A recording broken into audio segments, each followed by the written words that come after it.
तो मूसा ने उनके लिए बकरियों को पानी पिला दिया, फिर साए की तरफ चले गए और कहने लगे कि परवरदिगार, मैं इसका मोहताज हूं कि तू मुझ पर अपनी नेमत नाजिल फरमाए। थोड़ी देर के बाद उनमें से एक औरत जो शर्माती और लिजाती चली आती थी, मूसा के पास आई, कहने लगी कि तुमको मेरे वालिद बुलाते हैं कि तुमने जो हमारे लिए पानी पिलाया था उसकी तुमको उजरत दें।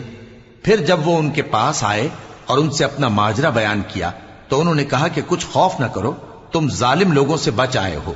एक लड़की बोली कि अब्बा, इनको नौकर रख लीजिए, क्योंकि बेहतरीन नौकर जो आप रखें वो है जो तवाना हो, अमानतदार हो। उन्होंने मूसा से कहा कि मैं चाहता हूं कि अपनी इन 2 बेटियों में से एक को तुमसे ब्याह दूं, इस अहद पर कि तुम 8 बरस मेरी खिदमत करो।